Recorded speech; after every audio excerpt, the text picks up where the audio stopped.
Maseches Beitsa, Daf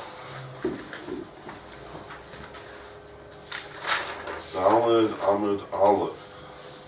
Yeah.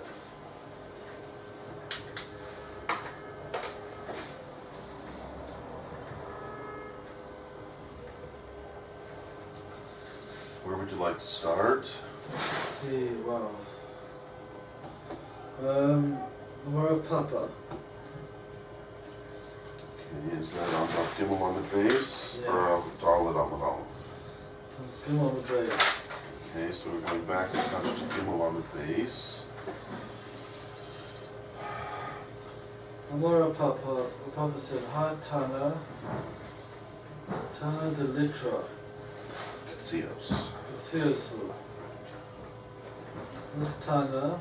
And he's referring to the Tana we had before, earlier in the page, who said that one egg amongst 1,000 is not batal, but the whole thing becomes usher. Remember? Yeah. That's the question. Why is there no bit? Why not just say it's batal? Right? Especially according to Rav Yosef and Rav Yitzhak, we're talking about a Beitsa treifa. So it should be batal. It's an isser, but it should be batal like any other isser. Yeah. So he's trying to answer that it must be this particular Tana that we find in this. So saying it should be bottle, right? We should have said bittul. We know there's a halacha bittul. Everybody agrees there's a halacha bittul. And the halacha bittul says that when something that's usser falls into something that's mutter, as long as the heter is the majority, the isser should be batal. Just sometimes we need the taste to be batal as well. So that's why when we talk about milk and meat, we talk about 60 to 1. Because the Chazal have a Kabbalah that if it's, let's say, 59 to 1, then this taste is still there to some small extent, and therefore it can't be considered batal. As long as you can still taste the isser, you can't say it's batal. The idea of bittul is that it's not there. It's as if it's not there. Well, if you can still taste it, it's there. So you can't say it's not there. Okay? Yeah. So, we had a Beitsa before that said if we have an egg, and according to Rav Yosef, we're talking about an egg that's from a treifa animal, so it's usher to eat. And then we said, in case where it's a suffix, we said that's why it's usher, because suffix falls in the chumrah. But then if it falls into 1,000 other eggs, it should have been batal. Why does it say they're all usher? Why does it say there's no bittul? So we went through a few attempts. We attempted to say maybe it's going according to the shita that it's a davar chashuv. That's why it's not batal. Why is it a davar chashuv? Because when you sell them by the unit, not by the weight or by the estimation. So the Gemora shot that down according to one girsa, depending on how you're goris that shita. Depends on what you use to measure by. So now we're going to wrap up with suggesting that we say that Tana who said there's no bittul of this Beitsa treifa, even amongst 1,000, the reason is because, as we find in this Beitsa that we're about to start on, the Litra Katzios, that we find there another Manda Omer that says what we wanted to see, that if it's a davar shabbaminyan, it's not batal. And therefore an egg, which is sometimes counted, it would be called davar shabbaminyan, then it could be, that's why it's not batal.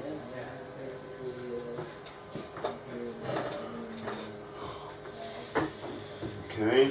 Yeah.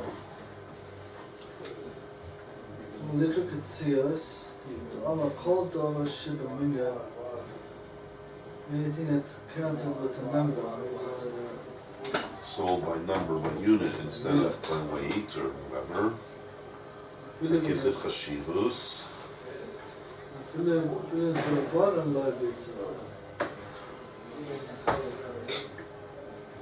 Even if that Isser is only an Isser to Rabbanan, it's not going to be Beitsa. it's still considered a davar chashuv and not batal. There is such a manda omer that we're about to encounter somewhere in the following brayso.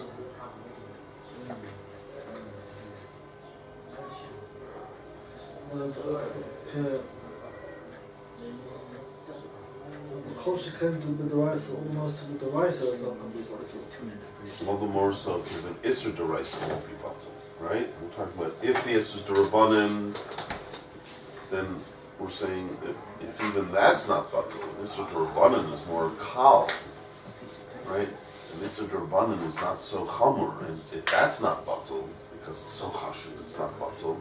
So kal v'chomer, an isser deraisa won't be batal. Much more chamur. Tanan, literal Ketzias. Ketzias means A certain liter in those days meant a certain weight. yeah. Not like today that a liter is a certain volume. Shadas api ago, which you trample on the opening. In other words, they crush it down to the point where it's like a jam. Kind of a jam mixture. They stuff it into a kli. Yeah. That's how they store it before they sell it. Any idea that is an ago, or so? He doesn't know which jar he trampled on. Right. In other words, he stuffed it into a certain jar. He doesn't remember which jar he stuffed it in, but he does know that it was at the opening of the jar, the P of the ago, right? That's one case. Another possible case, which is very similar but slightly different. Alpi chavis, through the opening of the barrel. That's where he knows it is. It ended up in that opening of the barrel.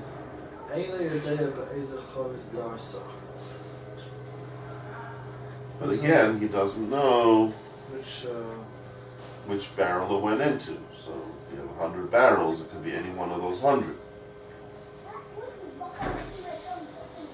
Kaveris. A honeycomb. A honeycomb. So it could be, sometimes it's a kli that's shaped like a honeycomb, like a basket of some sort. They called it also kaveris. So some other kind of a jar that's shaped like a honeycomb. Yeah. But it's a kaveris jar, so there's no type of honeycomb. Kaveris are a container. Right, so these are just different kinds of containers. I don't think it really makes a big difference. Just saying any container that it's talking about, it could be the same case in a slightly different form. That he knows it's at the opening of that container, he just doesn't remember which container of the many containers that he owns that it's in. Now what are we talking about? What did he crush up and put there? Do you know what we're talking about at least? Well, you can see a jam, right? Yeah, but why would we have a problem if he crushed up some jam? It's a subject to truma, right? So it's truma. So he should have given the truma, let's say, to this person. Let's see if Rosh mentions that.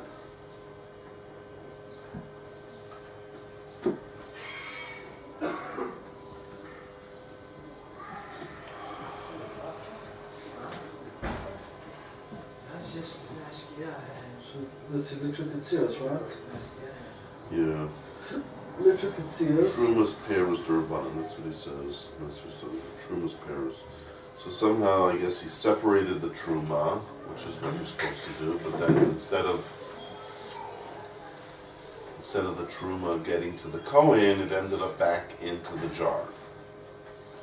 And it looks like all the other jam. It doesn't look special. It just looks like any other part of the jam. So, Yeah.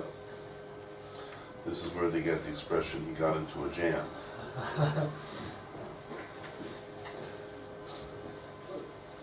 Alright, so that's the problem. We have truma, which he's not allowed to eat, right? It's also to eat truma, unless you're a kohen, and if he tries to sell all of these to the kohenim, he's going to lose a lot of money. Right? The moment a kohen knows that you can't eat it, you can only sell it to a kohen, he's going to pay you much less money for it, right? Yeah. So So you don't want to do that, right? You don't want to have to sell it to the Kohanim and tell them you don't know which, that there's some truma in there. You want to be able to see if you can use bittul, then you can sell it to everybody and not lose any money. Okay, so the question is, can he use the halacha bittul and not have to worry about this truma that got mixed in there, or does he have to really worry about the truma, to sell it at a big loss to the Kohanim? Right? Yeah. That's the question we're trying to deal with over here. Okay. Okay.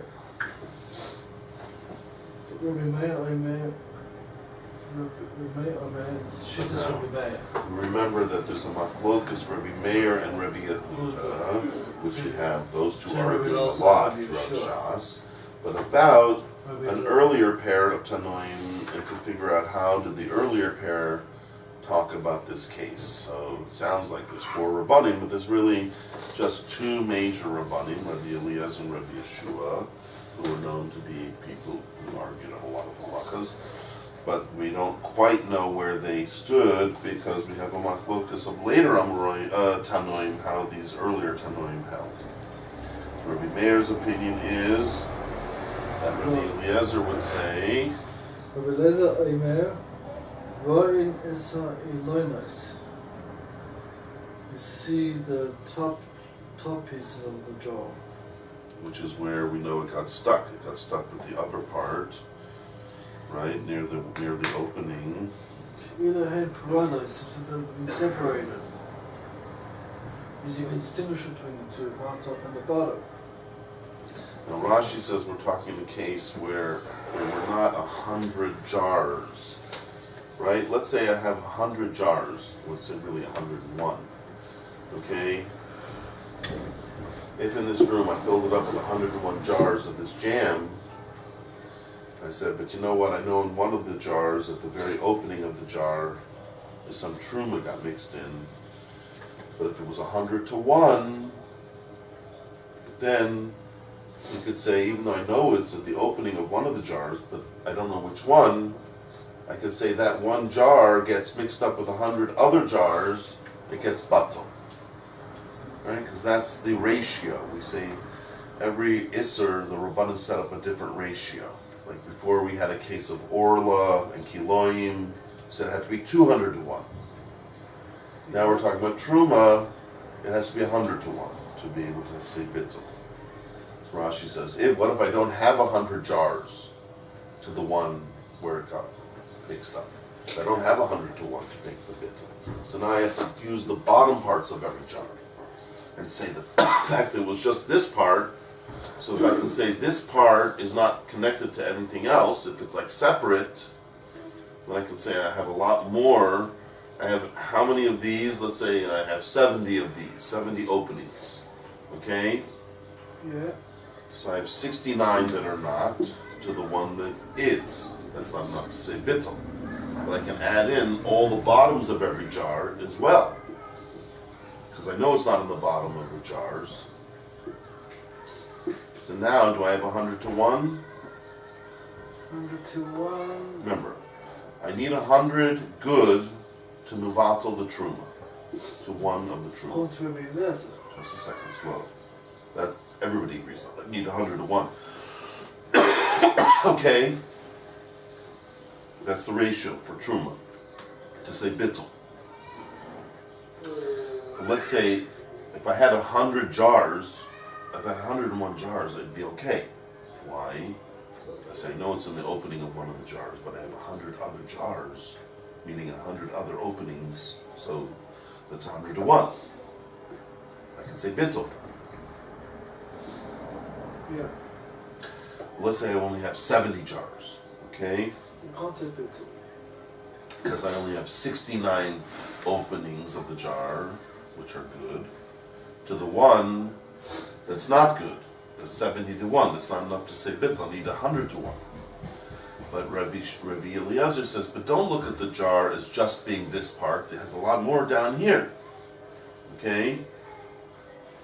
So he's saying, look at this as separate. The opening is like a separate thing, and all the bottom is going to be used to mavatal the top. Yeah. So if I have 70 openings, that's not enough because I only have 69 to 1. But if I have those 70 openings plus all the bottom of every jar, that's a lot more than 100 to 1 now. Because I have 70 openings, that's 69 that are good. But I also have a lot of this. This is much more than the openings. If I use all of this as a separate part of the cheshbon, I say, oh my gosh, that's not just 70 to 1. That's like 70 to 1 plus all of this. Every jar has all of this. It's like 10 times that amount. So I can have much more than 100 to 1. So it's gonna be So if I only use the top of the jars, I need 100 to 1. Definitely 100 to 1. Then I need 100 to 1. But he's saying, no, what if I don't have that? I don't have 100 jars to 1 that I use every opening as a separate 100 to 1. But I have the bottoms also. Why are you ignoring the bottoms? Then let them be part of the 100 to 1. And then I'll for sure have 100 to 1. That's what he's saying. Look at all the upper parts as not just being attached to the bottom, but being separate, as if they're separate. And now I can use the bottom as part of the 100 to 1. Mm-hmm. The taktonos will then, yes, malos elyonos. They will be used to bring up the top parts, meaning they will be used as part of the 100 to 1 to say there's bittul, and once there's bittul, you brought it up to being usable. Okay? Yeah. So there will be bittul. And Rashi says, why would you do that? Why would you allow yourself to look at the openings as like separate, and now I have my 100 to 1? Because he says truma of peiros is only midrabanan, as the Gemora said before. This is only an isser derabanan that we're talking about here, because truma of a peiros is only midrabanan. Okay? Yeah. So therefore we can be makel to say this kind of what we call rowing. We look at it, the top of every jar as if it's separate, so we can get our 100 to 1. That little thing, that trick of using this idea of rowing, we look at every opening as if it's separate, so I can count now the bottoms as the 100 to 1. That's a bit of a trick that we do midrabanan. That we allow ourselves to use that lumdus midrabanan. Since it's only nisr derabanan, truma peiros only midrabanan, so we, according to this pshat of Rabbi Meir, Rabbi Eliezer says we can use that kula of rowing. Rowing is alyonis, this lumdisher way of looking at the jars, that the top parts are separate from the bottom parts, so we can get our 100 to 1. That is only a kula midrabanan, but he wouldn't have used such a lumdus in a deraisa. If this had been an isser deraisa, he wouldn't. Truma deraisa. What's truma deraisa, by the way? You say truma peiros is only midrabanan. What kind of truma is yes deraisa? Grapes. Grapes would be. That's right. And that's right. And wheat, right? Or any of the 5 grains. But some say it's not the grapes and the olives, but rather the wine and the shemen.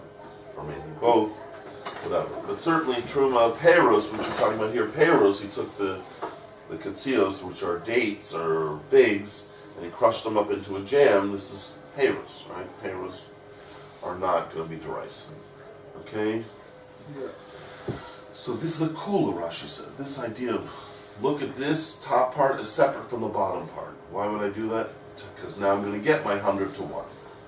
If I don't, I'll only have 69 to 1. That's not enough. I'm just going to wash my face so quickly. Turn the camera. Okay. He's going to take a break.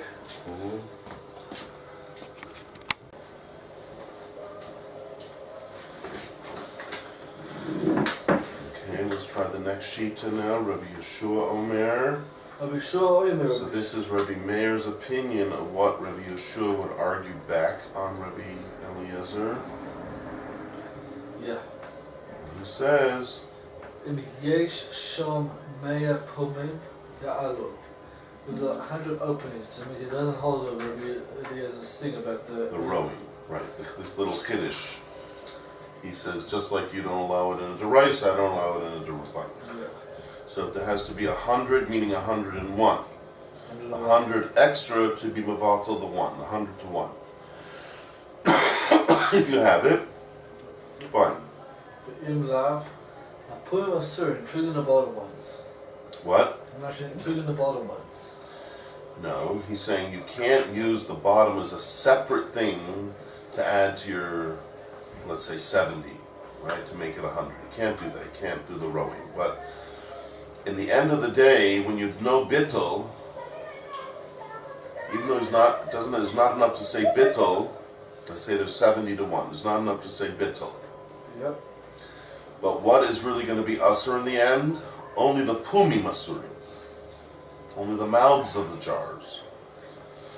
Because that's where you know it is. You know it's in one of the mouths of one of the jars. So you only have to worry about every mouth of every jar, but not the entire jar. Because that's we're working with the knowledge that it went into one of the openings of the jar and not the bottom of the jar. So we can't use this little game of rowing that Rabbi Eliezer used to make the more than a 70 to 1 to make it 100 to 1 when there really wasn't 100 to 1. That Rabbi Yoshua excuse me, hold up. But still, in the end of the day, if there's no bittul, where is the Isser residing? It's only in the opening of every jar. That much he's going to stay with, because that's what we know. We know it's only in the opening, so why would make more than the opening Usser? But the opening of every jar is Usser. And the Shulayim are Mutar means the bottom. right. In other words, anything other than the opening of the jar will still be mutter. So you have to go around to every jar and remove the top amount of the jam. It's at the top of every jar, and the bottom of every jar now can remain. Okay? Yeah. Wherever you know the Isser was, that you can't eat of any jar, but wherever you know the Isser wasn't, you can eat. And even the top that's Usser, it's not Isser Gomer, right? We're talking about Truma, so a Kohen could eat it, for example. But again, if you're going to sell it to a Kohen, you'd either have to give it to a Kohen or just sell it at a very low price. Because once the Kohanim know that it's Truma, they're not going to buy it from you. They know that they have you over a barrel, so to speak. Okay? That's all Rabbi Meir's opinion of what Rabbi Eliezer and Rabbi Yeshua argued in that case. But now we'll see, according to Rabbi Yehuda, he looks at things a bit differently. Rabbi Yehuda Omer. Rabbi Yehuda says Rabbi Elazar Omer, which Rabbi Elazar says. So Rabbi Yehuda's opinion that Rabbi Eliezer really said in this case was very similar to the other opinion that we had before, Rabbi Meir's opinion of Rabbi Yeshua. So he says almost the same exact words, but this time he's saying them in Rabbi Eliezer, and Rabbi Meir said them in Rabbi Yeshua. What does he say? If there are 100 openings, then it helps. To the 1, in other words, 101, 100 to the 1, then it all helps. It's batel, and everything works out fine. If you don't have 100 to 1, what are you going to do? Shulayim mutar, right? So the same exact words that we saw in Rabbi Yeshua, but according to Rabbi Meir's pshat, Rabbi Yehuda says that's not Rabbi Yeshua's pshat, that's Rabbi Eliezer's pshat. Yeah. And according to him, what does Rabbi Yeshua really say?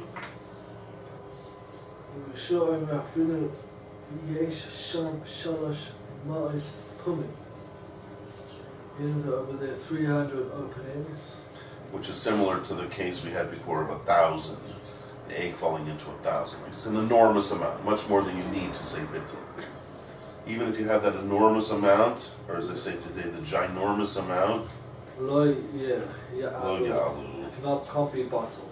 Right. In other words, and this is exactly the point that we wanted to bring. This exact shita that we just read. Rabbi Yehuda's opinion of Rebbe Yehoshua. And according to that, we found one particular Tana who holds what we originally were looking for. What we were originally looking for? If we have 300 to 1, it's also bittul. If it's not going to work bittul, he must be the one who said 1,000 to 1 there would be no bittul. Because just like here, it's not bittul because it's what? It's truma d'Rabbanan. No, that's not why it's not bittul. That's not a reason to say it's not bittul. Remember, go back to the beginning. Rav Papa, what was Rav Papa promising us in this, that we would find in this price? Even 1,000 to 1 or 100 to 1 is already bittul. Because it's what? Read it again.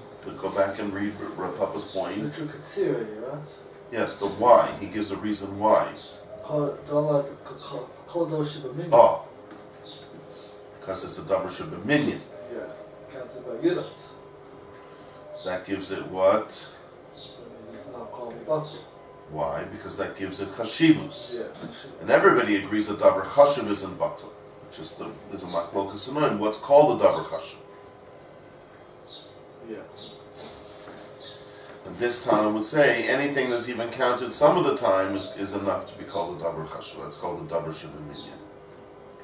So just like these litra katsios are sold by the unit, this jam, these jars are sold by the unit. Every jar is a separate number, so to speak. Yeah. So it can't be batal. So too, he would say the eggs won't be batal. He must be the Tana who would say the eggs won't be batal. So all the way back to the beginning of the sugya, that's our answer now. How come this egg is not batal? Because it must be going like Shitas Rabbi Yeshua according to Rabbi Yehuda. Okay, we'll stop here. Okay.